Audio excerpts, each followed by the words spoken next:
గతంలో ప్రభుత్వ భూములు అమ్మేది లేదని సుభాషితాలు చెప్పిన సీఎం రేవంత్ రెడ్డి ఇప్పుడు భూములన్నీ అమ్ముతున్నారని విమర్శించారు హరీష్ రావు. దీనికి మంత్రి కోమటిరెడ్డి కౌంటర్ ఇచ్చారు. కోకాపేట భూములు ఓఆర్ఆర్ను అమ్ముకుంది మీరు కాదా అని మండిపడ్డారు. హెచ్ఎండిఏ ఆస్తులు తాకట్టు పెట్టి మరో 20,000 కోట్ల అప్పు తెస్తామని మొన్ననే అసెంబ్లీలో సమాధానం చెప్పారు. హెచ్ఎండబ్ల్యూఎస్ఎస్ జిహెచ్ఎంసీ ఆస్తులు తాకట్టు పెట్టి మరో 20,000 కోట్లు అప్పు తెచ్చే ప్రయత్నం చేస్తున్నారు. హౌసింగ్ బోర్డు భూములు అమ్మకం ఇప్పటికే షురువైపోయింది.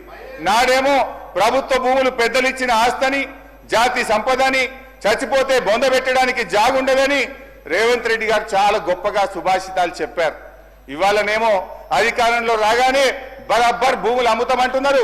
అమ్మకానికి నోటిఫికేషన్లు ఇవ్వడం షురువైపోయింది.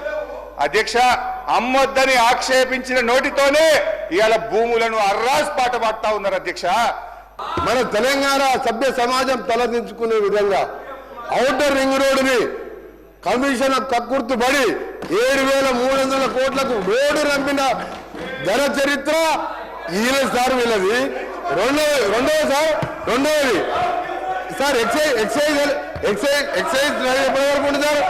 ఎక్సైజ్ షాప్స్ రెస్టారెంట్ ఇది ఇంకా 3 నెలల సమయం ఉంటే 3 నెలల ముందే అప్లికేషన్ తీసుకొని నిరుద్యోగుల దగ్గర 2,000 కోట్ల రూపాయల నాన్ రిఫండబుల్ పేరు మీద వసూలు చేసి షాపులు కేటాయించుకొని ఎన్నికల ముందు చేసిన కథలు. ఇక భూముల అమ్మకాలు, కోకాపేటల యాక్షన్లు, వీళ్ళ బిరామీలు 100 కోట్ల లెక్క పెట్టిన భూముల చరిత్ర మేము చెప్తాం, ఆ రిప్లై చెప్తాం.